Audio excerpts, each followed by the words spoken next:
Buen día, buena tarde, buena noche, buen ocio, amigos y amigas. Bienvenidos, bienvenidas a este programa que te ayuda a gestionar el tiempo libre. Mi nombre es Nicolás Artusi, el de mi amigo. Buen día, Nicolás Artusi. Qué lindo estar acá. Producción. Hay cosas que no cambian. Buen día, buen ocio. Lo mejor de tu tiempo libre. Esa es como nuestra máxima, nuestra promesa de campaña casi. Y vamos a dedicar los próximos minutos a compartir algunas aficiones que tenemos vinculadas con el ocio, con el tiempo libre, con el leisure, que básicamente es dedicarse a una mirada profesional sobre los temas no profesionales. ¿Sí? De hecho, vamos a tener invitados que nos hablen como profesionales del ocio. Correcto. Que se dedican muchas veces a trabajar mientras nosotros o los demás disfrutamos, ¿no? Sí. Hacer de una actividad placentera, como puede ser la gastronomía, la cultura, en general el tiempo libre, el disfrute por placeres, diría yo, contemplativos, mirar una película. ¿Se siguen mirando películas? Sí. ¿Series? ¿Vos decís?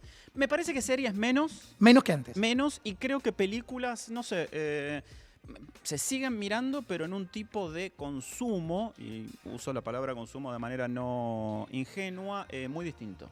Es cierto. ¿Se ven en Reels las películas o en TikTok? Fragmentadas. Mira, hay una cuenta que sigo que es una cuenta divertida, en realidad es un publicador, un divulgador, que se dedica a identificar en estadísticas algunas cuestiones que son habitualmente compartidas de manera por nosotros, de manera vulgar o de manera espontánea, ¿no? Esto. Se ven menos películas, se ven más fragmentadamente.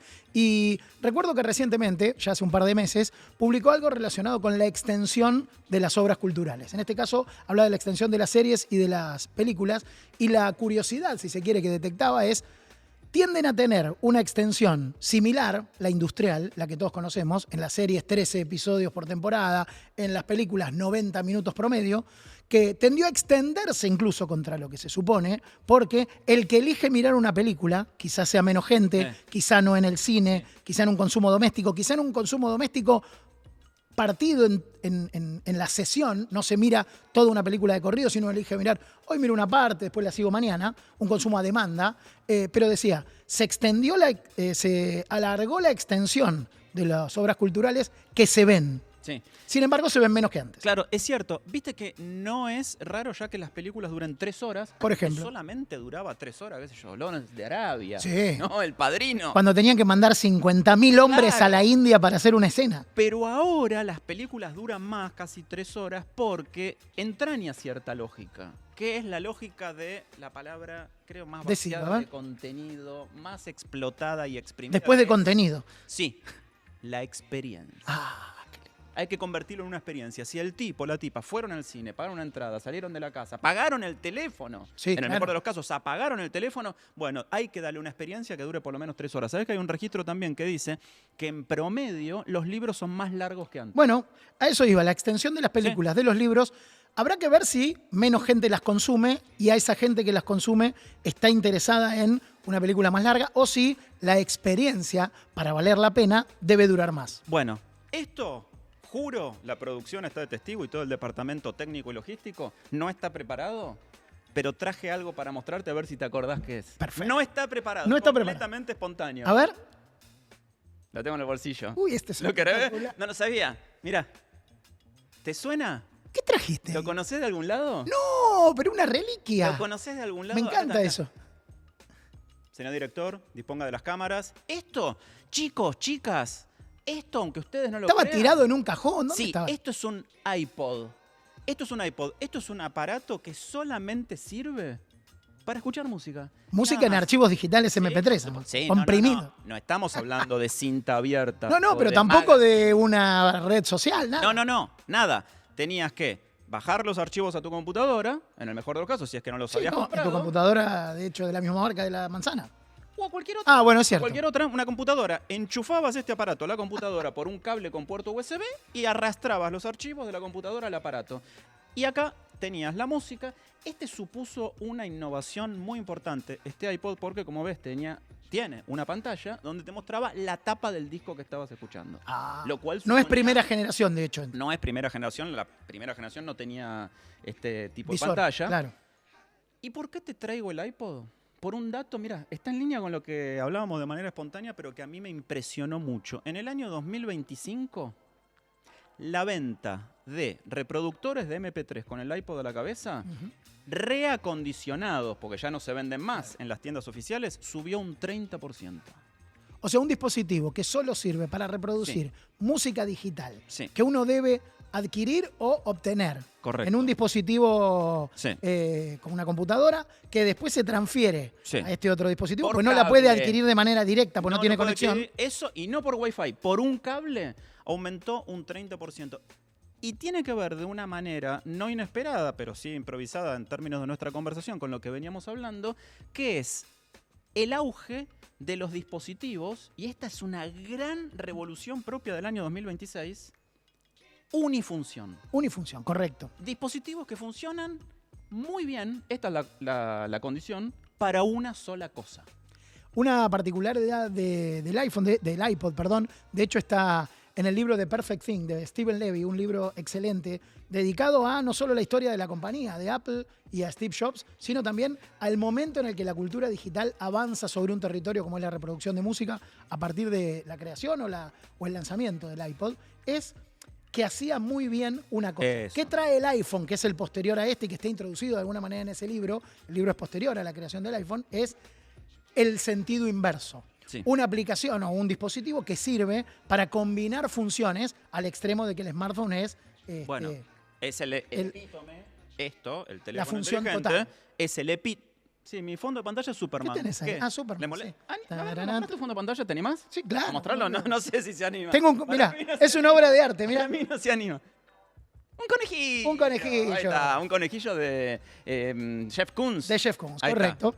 Bueno, sacado en vivo, en la muestra de él. Yo tengo un Superman de Siegel y Shuster. Claro. ¿La lupita vas a mostrar también? ¿Tu lupita de Instagram? ¿Puedes mostrar? No tanto, ¿no? Sí, no. No, sí. Café y superhéroes. O sea, el nivel de... No solo Superman, eso. La novedad es que no es solo Superman. El nivel de increíbilidad es absoluto. Café y superhéroes. Ocio. El epítome del multifunción es el teléfono inteligente. Alguien alguna vez había calculado que el teléfono inteligente había venido, por lo menos de una manera, si se quiere, precaria, a reemplazar 300 aparatos. Desde una regla o un nivel, claro, o una brújula o una lupa, hasta una cámara de fotos, un reproductor de video, un procesador de texto, en fin. Una guía T.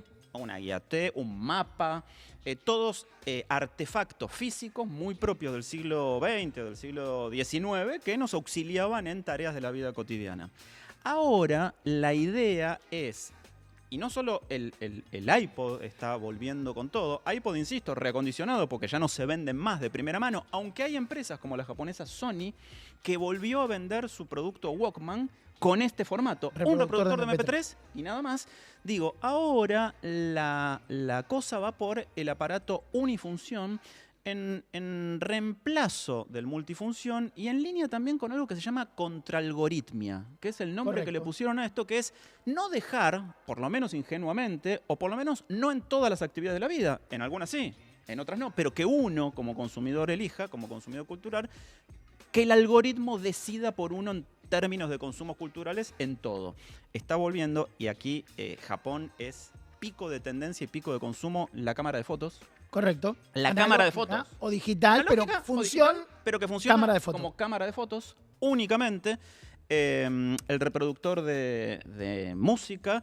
Y también, por primera vez en 15 años, en el 2025, en comparación con el 2024, aumentó, pero de una manera dramática, no tengo el número ahora, pero dramática, la venta de Blu-rays y DVDs. Mira, formatos físicos para ver películas. Vos preguntabas quién ve películas más largas y reproducidas en alta definición, en alta calidad, como el Blu-ray. En mi casa, yo me mudé hace poco. Bien, sí. Una de las disposiciones nuevas que tomé en mi living recién mudado fue volver a conectar el aparato reproductor. Que lo tenía tirado en un placar. Perfecto. Y dije, loco, si tengo todas estas películas ahí... En algún momento las voy a ver. Que encima no están en ninguna plataforma. Claro. Digo, volví a conectar el aparato. Muy bien, Nico. Nos estamos volviendo muy tímidamente, pero creo que como una reacción de época, nuevamente aparatosos. No, y me parece que lo que decías antes de la contraalgoritmia creo que tiene un factor, por lo menos para cerrar esta introducción y dar pie a este ocio que combina muchos temas y que de hecho en esta introducción están combinados, porque tiene que ver con, por un lado, consumos culturales, como decías vos, consumo, no inocentemente dicha la palabra, placeres, ¿no? Consumo suntuario, diría yo, o no, vinculados con hobbies, con actividades placenteras, con actividades, decíamos antes, de adquisición de conocimientos no productivos, hacer una tarea, ¿no? Sacar fotos. La gente tiene una cámara para sacar fotos. Claro. Me parece que es interesante lo de la contraalgoritmia en términos de consumo cultural porque habilita en qué zonas sí y en qué zonas no, la conveniencia que me trae un algoritmo, ahorrar tiempo cuando voy de un lugar a otro y de servirme de un mapa automático que contiene la información de todos los que viajaron antes. ¿Quién va a negar Perfecto. eso? ¿Entendés? A mí me gusta igual hacerme el taxista improvisado pero y decir... chicos, uno no es tampoco una antitecnología. Realmente, entre Google Maps o Waze y la guía T, sí, hay un abismo. Pero en las elecciones, poder decir, si tengo la película acá, y tengo el dispositivo para reproducirla en alta definición, ¿por qué la voy a ver después en un lugar peor si es que la veo? Sí. Así que bienvenidos entonces a esta nueva etapa del ocio. Ahora, vos dijiste, nueva etapa del ocio, ¿no? Cómo trabajan, cómo gestionan, una palabra que uso por segunda vez y no de manera inocente tampoco en esta edición, su trabajo, su aporte cultural, las personas que están realizando actividades profesionales en el momento en el que nosotros descansamos, nos distendemos, disfrutamos. Y se me ocurre también una conjunción ahí.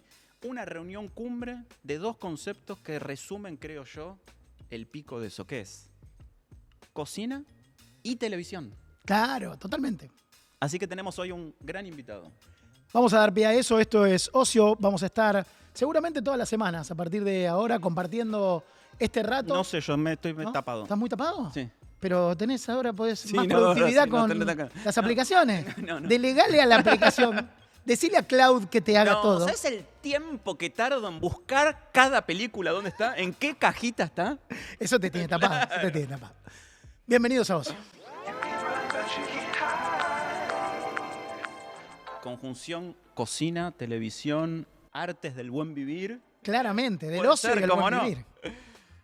Está con nosotros Germán Martitegui. Un placer enorme. Hola chicos. Germán, bienvenido. Bienvenido, Germán. Es increíble cómo resume él, en términos de invitado, el espíritu de lo que nosotros proponemos. Casi que se te dijera que tuviéramos que elegir un invitado para una edición cero. El invitado ideal para una edición cero de ocio.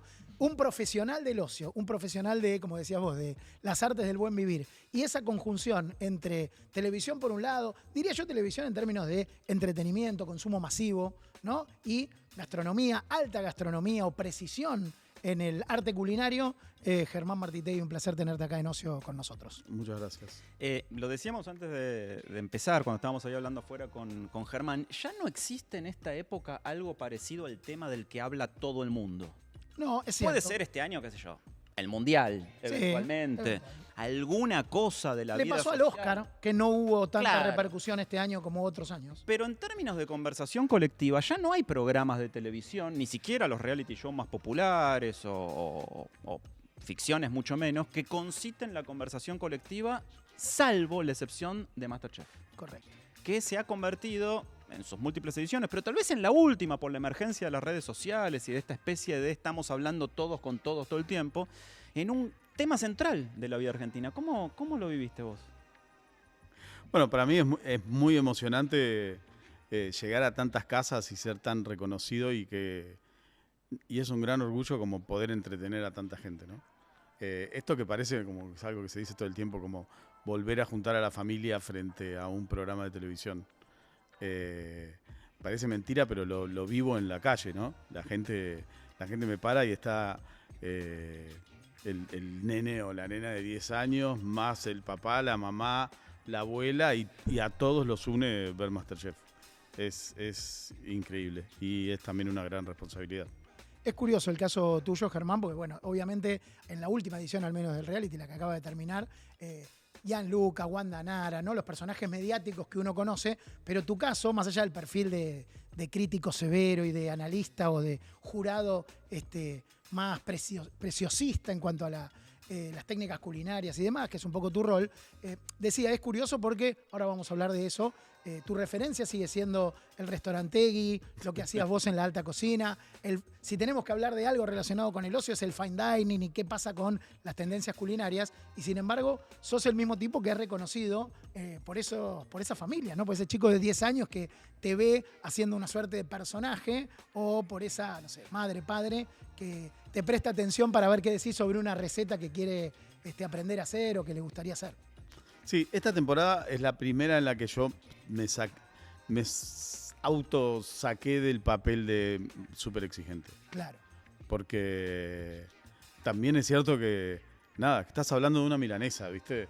Entonces, llega un momento que decís, bueno, es la quinta milanesa que probamos hoy y ¿qué más puedo decir yo de que... le sobra aceite. No sé, como que en un momento nos miramos los tres y decimos, bueno, o sea, básicamente si te pones en un nivel fine dining es todo horrible, claro. Todo está mal hecho y tampoco podés hacer un programa donde le estás diciendo a todo el mundo que está todo muy mal. Uh-huh. Como que cuando terminás de entender que lo que estás haciendo es entretener, viste que los americanos dicen como entertainer es mucho más conciso. Claro. Te das cuenta que decís, bueno, tengo que encarar esto desde otra situación, porque primero lo voy a pasar mal, después la gente no está interesada en esta como mega inspección que yo pueda hacer del crocante, del panado, y ahí me relajé un poco, porque dije, bueno, voy a empezar a jugar este juego como hay que jugarlo, porque son 100 programas, en los 5 primeros comí 20 milanesas, me quedan 98. De alguna manera pongamos un poco de información, porque por lo que veo a la gente le encanta que vos digas algún tip. Aportes, ¿no? Claro, o que aprender algo. Uh-huh. Viste que un día hacemos comedia, este año ya nos disfrazamos como de coreano, gitano, de galés, escocés, bueno, un montón de cosas. Entonces damos un montón de información y a la vez tratamos de entender que somos populares, que no estás en un 3 estrellas Michelin hablando sobre... Y una vez que me reconcilié con eso, lo empecé a pasar bien. Qué bueno lo que dice Germán, porque mientras lo escuchaba, por primera vez pienso en MasterChef como una escuela de cocina. Claro. Sobre todo porque el formato de la receta televisada tenía otro referente para nosotros de la época en la que se cocinaba en Utilísima o en Buenatar mucho. Y las cocineras recibían el nombre de economas. Totalmente. Claro. Era para ahorrar plata. Yoli Berretiaga. Bueno, Doña Petrona. Doña Petrona, ¿no? Con su libro voluminoso. La idea era ahorrar plata, alimentar a mucha gente, hacer comidas muy suntuosas y nutritivas. Pero digo, hay evidentemente también en todo esto una señal de época que uno puede, más allá del morbo de ver a artistas, en el caso de la edición de Los Famosos, o de consumir la competencia de un reality, sentarse a ver MasterChef para aprender a cocinar. Aprender a cocinar, totalmente. Sí, pasa muchas veces que la gente dice, me paré en la... Bueno, antes había una propaganda larga, pero si no dice, terminó el programa y me puse a cocinar, porque también lo estás viendo a una hora que se come. Totalmente, claro. Es un horario de Entonces, reunión de familiar y comida. Te empiezo a hacer una torta de chocolate a las 9:30 de la noche. Yo creo que hay gran parte de la gente que se para y dice, bueno, ¿qué tengo en la heladera? A ver, chocolate, ¿qué como? Invento algo. Y por un... Viste que la diferencia entre chef y economa siempre fue difícil. Obvio. Creo que el gourmet hizo un cambio ahí. El gourmet trató de llevar un lugar, ¿no? El lugar del chef al lugar de transmitir conocimientos a escala masiva, si querés. Ahora yo estoy reconciliado con eso, pero me parece que también me decías económo en algún momento y te tiraba con algo. Obvio, era otro bando, entre comillas. El gourmet puso como los chefs en un... Les dio ese rol. En papel de económo. Sí, total. Pero bueno, para mí la económa tiene más que ver con, bueno, haces comida para 10 personas y totalmente. Ahorrás poco y aprovechás esto. Que sea nutritivo, que sea... Me da como... Lita de Lázari. Claro, total. O Chichita de Arqueaga. Chichita de Arqueaga. Chichita de Arqueaga. Yo me crié con un libro de Chichita de Arqueaga en mi casa. Te iba a decir, estaba ahí en un estante. Se llama Cocina fácil para la mujer moderna. Creo que era de ella, sí. Mira, sí, creo que sí.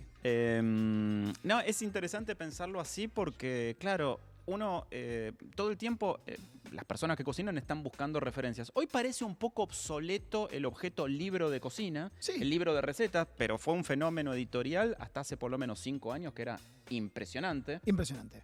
Me preguntaba igual, escuchándote y, como decías, reconciliándote con esa tensión entre entretener y dar un juicio crítico, o ahora también entre los ecónomos o las ecónomas y los chefs, como si fueran funciones distintas, pero que pueden estar combinadas, por lo menos en el consumo masivo de televisión. Me preguntaba, ¿qué te gusta cocinar a vos personalmente? Por ahí es algo que está obvio en tu propuesta de cocina, pero quizá no. ¿Y qué te gusta comer? O sea, ¿qué te gusta que otros cocinen cuando podés elegirlo, no? Cocinar, nada.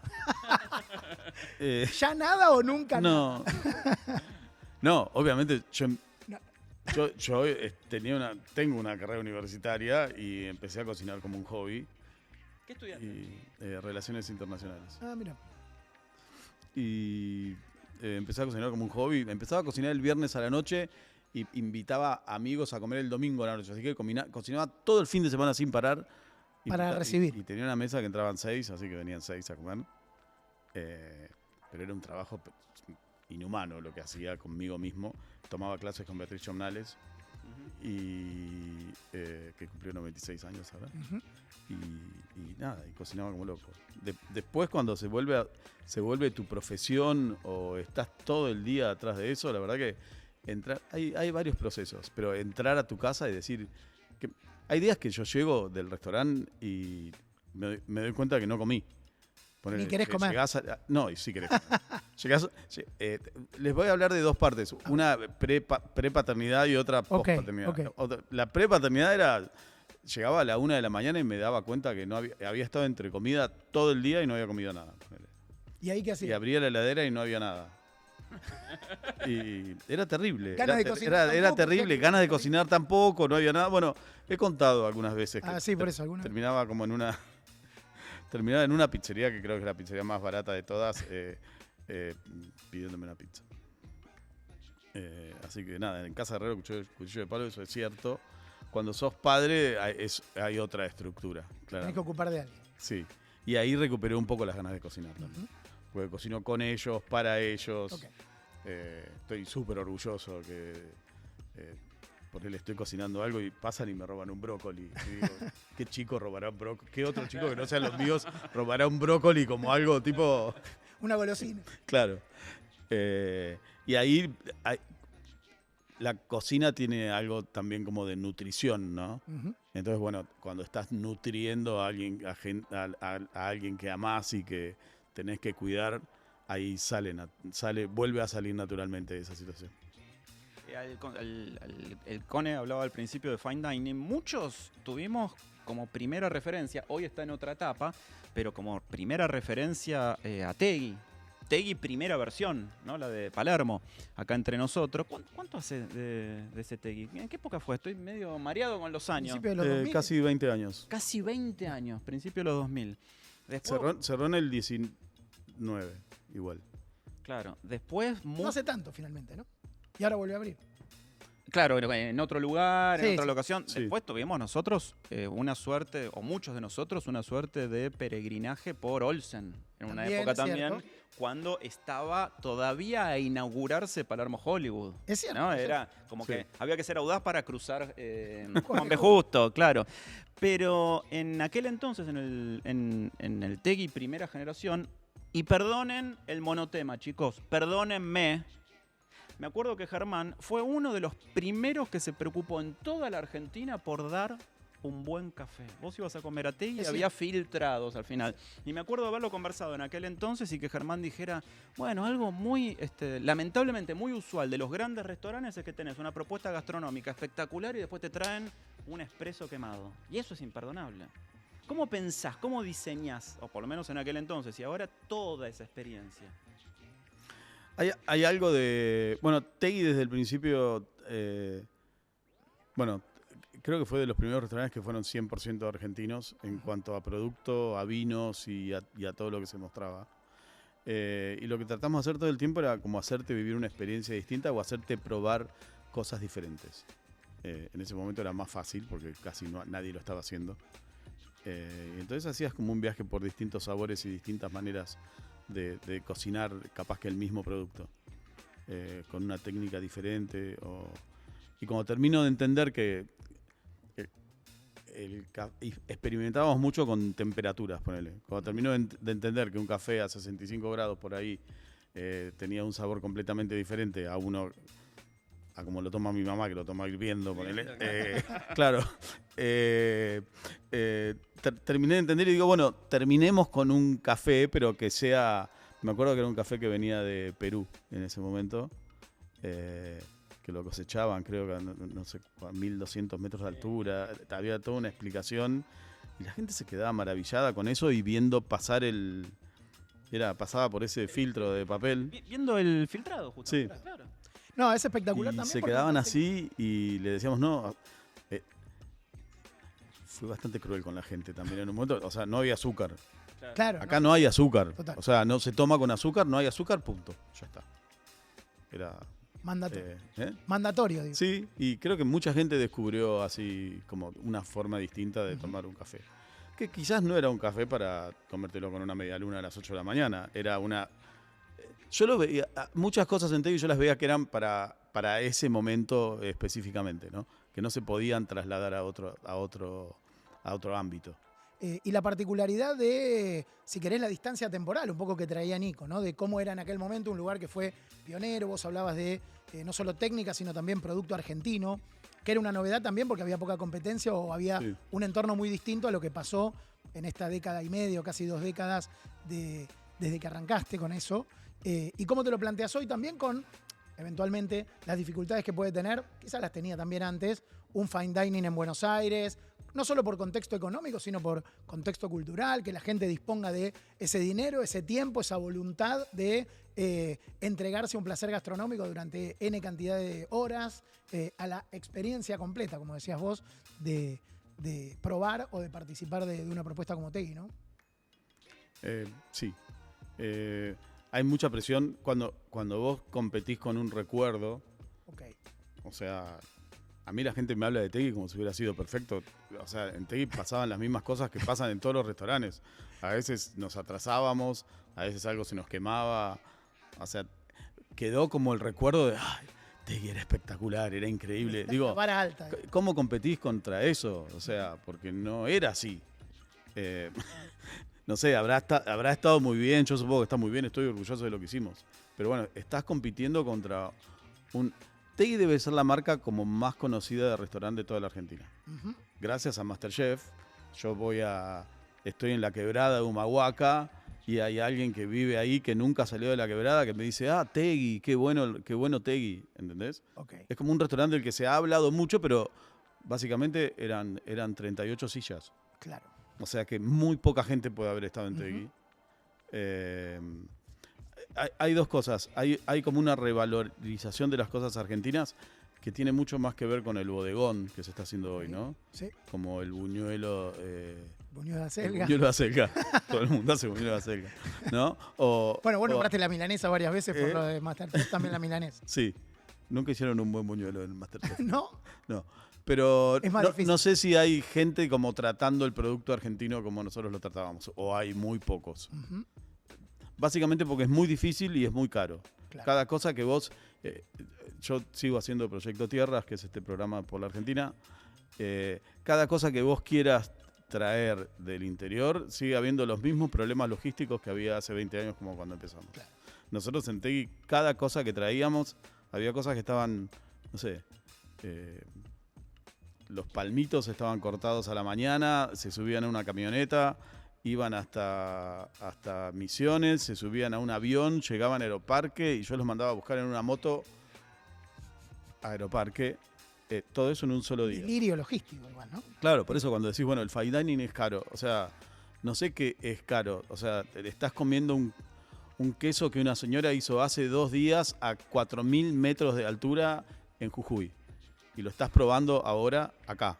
Claro. Con unas cabras que comieron unas hierbas espectaculares y había poco oxígeno. Entonces, es muchísimo trabajo. Es muchísimo trabajo hacer como un fine dining argentino porque nada de lo que es logística mejoró. Recién decíamos, Tegui, primera generación, de alguna manera vino a inaugurar Palermo Hollywood. Y Tegui, segunda generación, no viene a inaugurar, porque es uno de los barrios más antiguos de Buenos Aires, pero viene a reinaugurarlo gastronómicamente, tal vez, ¿no? Ahí ese límite impreciso entre Recoleta y Retiro, sí. ¿No? Una zona donde uno a priori no va a buscar lugar para comer, ¿no? O sea, tiene que ir especialmente. El año pasado, cuando fui a la reinauguración, me conmoví que eligiera el café como primera cosa para reinaugurar Tegui. Lo hablamos hace poco. Claro, pero hoy además tiene, por lo menos en diseño, otras 2 propuestas, ¿no? Primero, ¿por qué ese barrio? Segundo, ¿por qué organizarlo alrededor de 3 ejes, ya no uno solo? Bueno, estamos en Palermo, no quiero hablar más de este barrio, que es un barrio muy querido para mí. Sí. Estamos palermizados en este momento. Estamos en este momento palermizados. No sé ahora cuando salga. Pero lo que digo es, yo tuve Olsen, claro, que fue, nunca sé qué lado de Palermo es, pero bueno. Olsen, Palermo Hollywood, claro. Después tuve Casa Cruz. Claro, es cierto. Es verdad. Estaba en Uriarte. Eso era Palermo Sojo. Palermo Sojo. Para allá, Sojo. Claro. Y después tuve Tegui. Y llegué a tener Olsen, Tegui y Casa Cruz a la vez. Poco tiempo, pero sí, ¿no? Claro. Simultáneo. Y era un montón para mí. Sí, como 3 restaurantes en Palermo. Y después yo sentí que cuando las cosas van creciendo y vos estás desde el principio, ves que se van como desdibujando. En realidad el crecimiento tiene eso. Hoy hay 8.000 restaurantes por acá. Uh-huh. Y en un momento dije, bueno, a mí me gusta Recoleta, me gusta... Y encontré este edificio particularmente que me gustó mucho. Esta es como una casa. Es como una casona, bueno, donde estaba Churba, de hecho, abajo, ¿no? Y bueno, y Churba me convenció de abrir algo ahí. Okay. Esto es pre-pandemia, de todas maneras. Estamos hablando de pre-pandemia, ¿no? Durante la pandemia, yo reflexioné sobre muchas cosas y decido cerrar Tegui. No porque nos fuera mal, nos fue súper bien durante la pandemia, con el Tegui en casa. Uh-huh. Claro. Y abrimos los 2 últimos meses como para despedirnos, que fue un éxito, se vendió todo en 3 días, como si fuera un concierto de rock. Y se engancha un poco con mi paternidad. Y ahí dije, bueno, la exigencia del fine dining y la exigencia de la paternidad son 2 cosas que no son compatibles. Y dije, bueno, nunca más va a volver a abrir Tegui. Fue una frase que no hay que decir estas cosas. ¿Dijiste públicamente? Sí. Okay. Yo todo lo hago. Yo soy como muy... Hay archivo. Sí. Dije, nunca más voy a abrir Tegui. Tegui fine dining, ¿no? Uh-huh. Ahora hay un Tegui barra y hay un Tegui café. El fine dining es otra exigencia en todo. Bueno, se ha hablado mucho, ¿no? Últimamente. Es otra exigencia en todo sentido. La verdad es que hay una vocación, por lo menos fundacional. Veremos ahí si en ese barrio se concita un nuevo polo gastronómico. Está muy cerca también Presencia, que es otro restaurante nuevo. Sí, es cierto. Y que también tiene una propuesta dividida, porque tiene en la planta baja la cafetería y en el primer piso el restaurante, donde entras por un ascensor también. O sea, la idea de la casa, como invitándote a tomar un café o a comer. Tegui quiere decir casa. Claro, quiere decir casa. Sí. Ahí va. Y están por abrir, unos chicos, los 2 en Mengano, están por abrir mira. algo ahí abajo, cerca de las vías del tren. Más del lado de Retiro, digamos. Como cruzando, de Tegui cruzando Libertad. Cruzando Libertad. Sí. No, una curiosidad, digo, sumando a lo que decías del espíritu fundacional o lo que contabas vos, Germán, de la época de Palermo, si querés, o la época tanto de Olsen como de Casa Cruz o del Tegui original, es preguntarte también o de mi lado para casi cerrar, preguntarte por el estado de la gastronomía, no tanto en términos de negocio, sino en términos y tampoco de técnicas culinarias, sino de si querés, originalidad o creatividad o búsqueda, ¿no? Vos decías la dificultad de armar un fine dining argentino, de proponer algo como lo que hiciste o haces ahora o volvés a hacer ahora desde Tegui. ¿Y qué cosas te despiertan curiosidad o te han interesado en el último tiempo vinculado con eso, ¿no? Con el arte de cocinar, de servir o de preparar comida. Yo creo que el desafío de todos y lo que nadie está hablando es que un fine dining tiene que cambiar. Hay chicos que probablemente yo vaya a tener cocineros que nacieron después de que abrió Tegui, el primer Tegui, que tienen una mentalidad completamente diferente. Yo creo que nadie se sienta 3 horas a comer hoy. Okay. Nadie tiene 3 horas para nada. Y tampoco para sentarte a comer y escuchar una historia de dónde bajó el burro con la leche de cabra. Uh-huh. Hay como que... No me acuerdo que me preguntaste, pero bueno. No importa, me interesa la respuesta. Y hay que redefinir muchísimas cosas de la gastronomía. Sobre todo la del fine dining. Hay un tema de cómo se trabaja, cuántas horas se trabaja, cómo se define la pasión por lo que estás trabajando. Y también cuántas horas vas a tener a la gente sentada o qué experiencia le vas a dar cuando se sienten y qué es alta cocina y qué es baja cocina también. ¿Y qué es alta yo no lo sé. Alta cocina no puede estar medido por la cantidad de tiempo que estás sentado ni por la cantidad de platos que te traigo. Si yo te traigo 18 platos, por eso no necesariamente por eso es alta cocina. Uh-huh. Palabra que odio, por otro lado, ¿no? Como que porque pone algo a más arriba que otra cosa, ¿no? Establece una jerarquía. Establece una jerarquía claro. que no es tal. Sí. Digo, vos podés ser tan feliz con una milanesa como con otra cosa. Es el mismo dilema entre alta cultura y baja cultura. Claro. Es lo mismo. Exacto. Bueno, me parece que el fine dining tiene que evolucionar. No se puede quedar como está y tiene que adaptarse. Me parece... Venís por ahí conceptualmente, entonces, estás trabajando en eso. Sí, porque yo tampoco soy el mismo. Claro. O sea, cuando dicen, bueno, en la alta cocina se trabajan muchas horas, tipo, está bien, la gente que trabajaba conmigo en Tegui trabajaba muchas horas. Yo igual trabajaba más horas que ellos. No es un tipo el empresario explotador que tiene un montón de gente trabajando. Yo llegaba antes y me iba último. Uh-huh. Es como una pasión. Y hoy en día todo se está redefiniendo y hay una generación que ve las cosas distintas, que ve las cosas más rápido, que ve las cosas con menos precisión o con menos exigencia. Y el desafío es adaptarse a eso hoy.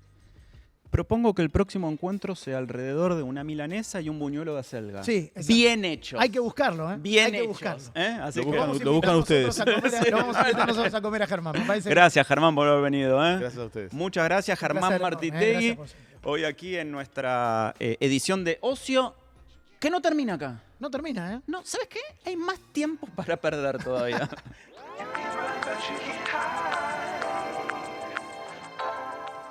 Muy bien, amigos y amigas, llegamos casi hasta apasionante el final. La conversación apasionante, con Germán, la verdad, porque nos dio muchos temas que creo que se desprenden de la conversación. Y vos sabés que yo soy un periodista comprometido. Añoso, pensé que ibas a con decir. la realidad. No, eso Añoso, también. sí. Sí. No tengo número de matrícula, imagínate. Vos empieza con 00. La saqué en el viejo Canal 7. Con eso te digo todo. Así que como todo periodista matriculado y profesional, yo creo que tengo que reclamar para mí, Conejo, y sé que no te vas a poder vos negar en tu calidad de productor general, el momento del editorial. Ah, perfecto, sí, me parece bien. Sí, el editorial de Nico, voy a presentarlo. Entonces, sí. Primero las empresas... no hay ningún... a las que les interesa... No, tampoco. Y también todo este tema de los profesionales del ocio y no estaría interesando. Bueno, arranca igual, Mi editorial. Dale.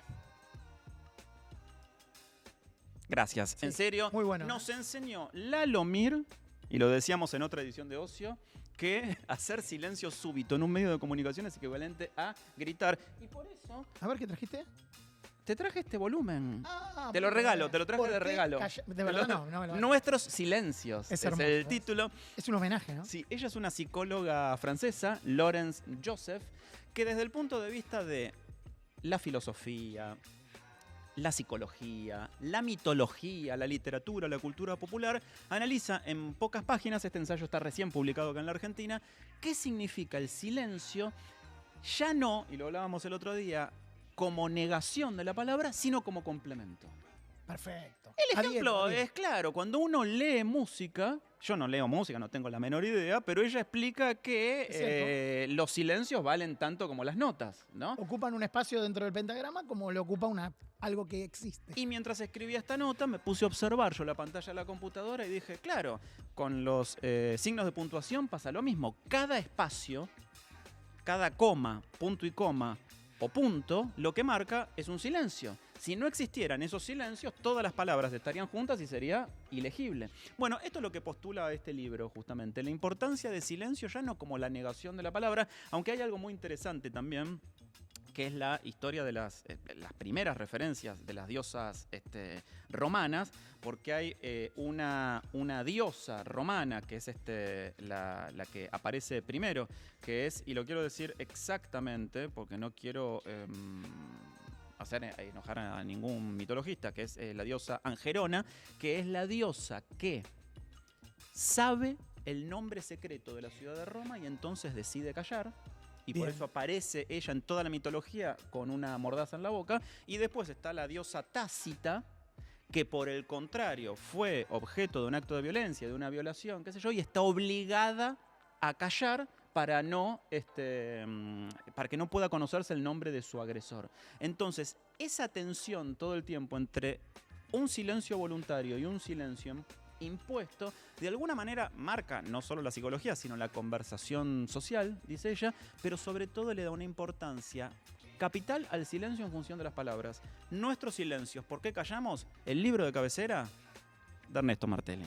Una suerte de señalador lo que traes, y me parece bueno como cierre porque también en esta edición especial de Ocio estamos acá en Casa Spotify, y la particularidad, si se quiere, de lo que decíamos al comienzo, ¿no? Una suerte de promesa de campaña, tiene que ver con actividades que se alejan de lo productivo, más allá de que tenemos invitados o conversamos sobre temas que involucran a profesionales del ocio, personas que se dedican profesionalmente. En el caso de Germán, nuestro invitado de hoy, Martí Tegui, él decía, empezó como un hobby, terminé convirtiéndolo en profesión, y cuando era hobby me dedicaba de un modo, trabajaba de manera denodada para simplemente agasajar a mis 6 invitados, y luego lo transformé en una profesión y hoy tiene los devenires de decisiones empresariales, decisiones de negocio y demás.